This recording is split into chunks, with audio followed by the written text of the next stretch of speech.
द्वितीय अध्याय सतीदेवी विवाह वर्णन। कुमारजी आज्ञा गर्नुहुन्छ, हे अगस्त्य मुनि, यो कुरा असंख्य छ। तपाईहरूलाई संक्षेपले मात्र भन्दछु, सुन्नुहोस्। दक्ष प्रजापतिका स्त्री बिरनिका गर्भदेखि 33 कोटी कन्या जन्मे। 33 कोटी कन्यालाई दक्ष प्रजापति र बिरानीले यथाशाक्य स्नेहपूर्वक पालिरहेकै बखतमा प्रसङ्गवश अगस्त्य मुनिले कुमारजीलाई दक्ष प्रजापतिका 33 कोटी कन्याहरू देवताहरूले कसरी विवाह गरे भनी प्रश्न गर्नुहुँदा कुमारजीले सम्पूर्ण देवता, ऋषि, गन्धर्व, किन्नर, अष्टवसु, देवदास, दिक्पाल आदि बसी सभा गरी भने, हामीहरूका स्त्री छैनन्। दक्ष प्रजापतिका 33 कोटी कन्या छन्। विवाहका निमित्त कन्या माग्न दक्ष प्रजापति छेउ कसलाई पठाउँ भनी सबैले सल्लाह गरेको कुरा बताउनुभयो। यस कार्यका निमित्त नारद मुनिलाई उपयुक्त ठानी उहाँलाई दक्ष प्रजापति समक्ष गए। उनका कन्या देवताहरूलाई दिन्छन् कि भनी मागी आउन आग्रह गर्दा नारद मुनिले सो कुरा स्वीकार गरे।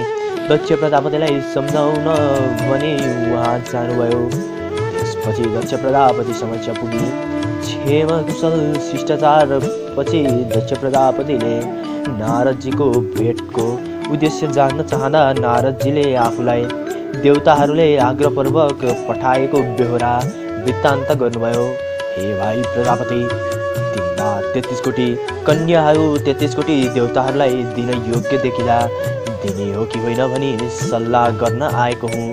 यस्तो कुरा सुनेपछि दक्ष प्रजापतिले अत्यन्त प्रसन्नपूर्वक नारद मुनिप्रति समादरपूर्वक भने, भलो कुरो गर्नुभयो। मेरा 33 कोटी कन्याहरू सबै नै देवताहरूलाई दिने तपाईँको अमृतमय वचनबाट मलाई धन्य गरिदिनुभयो। मेरा पुत्र नहुनाले मेरो सम्पत्तिको रक्षा र सम्हारका निमित्त प्रिय छोरी सतीदेवी भनिदिन्न। 33 कोटी कन्याहरू तपाईँ जसले जसलाई भन्नुहुन्छ उनलाई टक्र्याउने छु। तपाईँ देवताहरू छेउ गएर विवाहको लग्न विचार गरी खबर पुर्याउनुहोस्। यस्तो भनी नाना उपचारले नारद मुनिको अभ्यागत गरे। दक्ष प्रजापतिको स्वीकारोक्ति पाएपछि नारद मुनि दक्ष प्रजापतिदेखि बिदा बाँधी भई स्वर्गतर्फ प्रस्थान गर्नुभयो।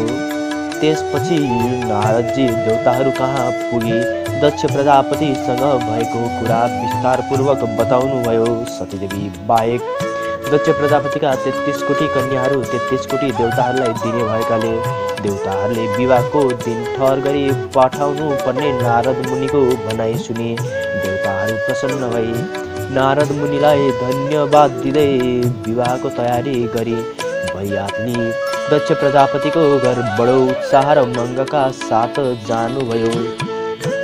दक्ष प्रजापतिका घर बडो उत्साह र उमङ्गका साथ जानुभयो। दक्ष प्रजापतिले आएको देखि मनमा आनन्द मानी नाना मङ्गल यात्रा गरी आफ्नो मर्यादाले सतीदेवी बाहेक 33 कोटी कन्याहरू 33 कोटी देवताहरूलाई कन्यादान दिनुभयो। देवताहरूले कन्यादान पाए उहाँहरू आफ्नो कन्यालाई आफ्नो आश्रममा लिएर जानुभयो। यी विवाहका सबै कुराहरू कैलाश पर्वतमा रहनुहुने महादेवले चाल पाउनुभयो। यी देवताहरूले मसँग एक वचन पनि नसोधी मलाई वास्तै नगरी आफूले मात्रै कन्यादान लिएछन्। कैलाशको अधिपति भई बसेको छु, तर मेरी स्त्री छैनन्। विवाहका लागि कोसँग भनौँ भने कहाँ कन्या मागौँ भनी ध्यान दृष्टिले विचार गरी हेर्नुहुँदा दक्ष प्रजापतिका 33 कोटी कन्याहरूमा सबैभन्दा जेठी सतीदेवीको विवाह भएको रहेनछ। जे भए तापनि देवताहरूले मेरो मर्यादा राखेका रहेछन्। अब ती कन्या माग्न कसलाई पठाउँ अथवा आफै जाउँ भनी सोच विचार गर्दा आफै जानु उपयुक्त सम्झे। दक्ष प्रजापतिको घर कन्यार्थी भएर जानुभयो। टाढैबाट महादेव आएको दक्ष प्रजापतिले देखि आफ्नी स्त्री बिरनीसित, त्यो आएको महादेव हो, के भन्न आयो भनी दिक्क मानी कुरा गरिरहँदा घरे मुनि महादेव आए पुग्नुभयो र बोलाउन थाल्नुभयो। दक्ष प्रजापतिले झ्यालबाट हेरी हेलाका साथ माथि आ भनी बोलाए। महादेव माथि पुगेपछि दक्ष प्रजापतिले त मेरा घरमा के कारण ल्याइस् भनी तुच्छ वचन बोलेपछि महादेव आज्ञा गर्नुहुन्छ, हे दक्ष प्रजापति, तिम्रो घरमा आउनका कारण के हो भने तिम्रो कृपाले 33 कोटी देवताहरूलाई कन्यादान दिई उनीहरूको उद्धार गर्यो। अझ एक कन्या सतीदेवी बाँकी नै रहेछिन्। म योग्य पनि छु, तसर्थ कन्यार्थी भएर आएको हुँ, कृपा गर। यसो भन्दा दक्ष प्रजापति क्रोधित भई भन्न लागे, हे पापिष्ट महादेव, मेरी कन्या सतीदेवी तै जस्तासँग कसरी योग्य बोली?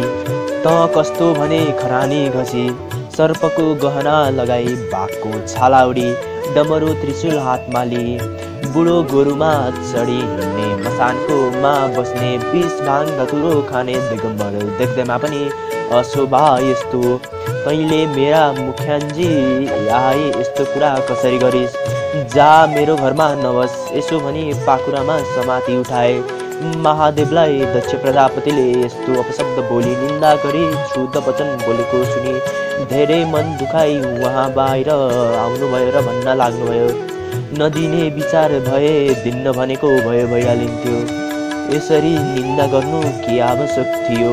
अब कता जाने जाउँ, कसले ती कन्या मलाई पारिदिएर पनि दिक्क हुँदै विष्णु कहाँ जानुभयो। विष्णुले श्री महादेव आउनुभएको देखि झट्ट उठी आदर सत्कार गरे। बिछ्याउनमा बसाली हजुर के कामले पाल्नुभयो भने सोध्न गर्दा महादेवले विष्णुलाई सतीदेवी माग्न दक्ष प्रजापतिका घर गएको कुरा, दक्ष प्रजापतिले नाना तरहले निन्दा गरेको कुरा सबै यथार्थ बताउनुभयो। मेरा घरमा स्त्री छैनन्, बिना स्त्री कैलाश शून्य छ, तसर्थ के उपाय गर्दा यी कन्या मेरी विवाह होला, सोका लागि उपाय बताइदिनुहोस्। यस्तो कुकरुणामय वचन सुनि विष्णुले भन्नुभयो, हे ईश्वर, यो काम म पार लगाउला, सन्देह नगरी बक्सियोस् भनी सान्त्वना दिनुभयो। अहिले म दक्ष प्रजापति छेउ जान्छु, म नआउन्जेल तपाईँ यहीँ राज गर्नुहोला भनी महादेवको पर्खाइमा आफू दक्ष प्रजापतिको घर जानुभयो। दक्ष प्रजापतिले विष्णु आउनुभएको देखि माथि राखी आदर गरी बिछ्याउनमा बसाली, हे विष्णु, आज मेरो घर किन पवित्र गर्नुभयो, आज्ञा होस् भनी नम्रतापूर्वक सोधनी गर्नुभयो। विष्णु आज्ञा गर्नुहुन्छ, हे दक्ष प्रजापति, केही माग्न आएको छु, यदि दिन्छौ भने माग्छु भनी भन्दा दक्ष प्रजापति भन्छन्, हे विष्णु, आज्ञा गर्नुहोस्, तपाईँले मागेको कुरा जोसुकै भए पनि अवश्य दिनेछु। यस्तो दक्ष प्रजापतिको वचन सुनि विष्णु आज्ञा गर्नुहुन्छ, हे दक्ष प्रजापति, वैकुण्ठको अधिपति भएर पनि मेरी स्त्री छैनन्, तपाईँको कृपाले 33 कोटी देवताले कन्या पाए, अब सतीदेवी निर्वाह गर्न बाँकी छिन्, ती कन्या मलाई कृपया गर।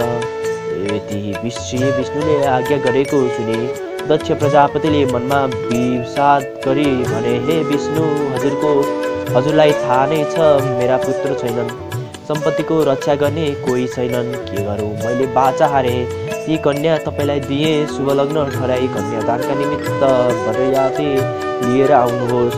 यति दक्ष प्रजापतिले भनेको सुनि हुन्छ भनी विष्णु वैकुण्ठ जानुभयो। विष्णु आएको महादेवले देखि मेरा लागि कन्यार्थी भएर गएको काम फत्ते भयो भनी विष्णुलाई सोध्नुभयो। विष्णु बिन्ती गर्नुहुन्छ, हे ईश्वर, म गराएको काम होला भने जस्तो भयो, तर मलाई पनि भनी मागी आएको छु, त्यही पनि वृद्ध सन्यासीको रूपले कन्यादान दिने ठाउँमा आई भिक्षा माग्नुहोस्। मलाई भिक्षा नदिने, कन्यादान दिए पनि शराब दिउँला, भिक्षा देऊ भनी भन्नुहोला। मैले, हे सन्यासी, कन्यादानको बेला बित्न लाग्यो, कन्यादान सकेपछि भिक्षा दिउँला, शराब नदेऊ, यहाँ आई बस भनी म बसेको ठाउँमा बसाली राखुला। दक्ष प्रजापतिले कन्यादान दिँदा उसको आँखा छली तपाईँको हातमा पारिदिउँला, त्यस दिनदेखि त्यस बेला आउनुहोला, यसो भने दक्ष प्रजापतिसँग भएका कुराकानी वृत्तान्त सुनाउनु भयो। यति विष्णुका वचन सुनि श्री महादेवले लौ भनी हर्षित भई उहाँ कैलाश पर्वत जानुभयो। स्कन्द महापुराणे केदारखण्डे माघ महात्म्ये कुमार अगस्त्य संवादे श्री स्वस्तानि परमेश्वरे अद्भुतकराय दक्ष कन्या देवतानां विवाह वर्णनाम 3 अध्याय।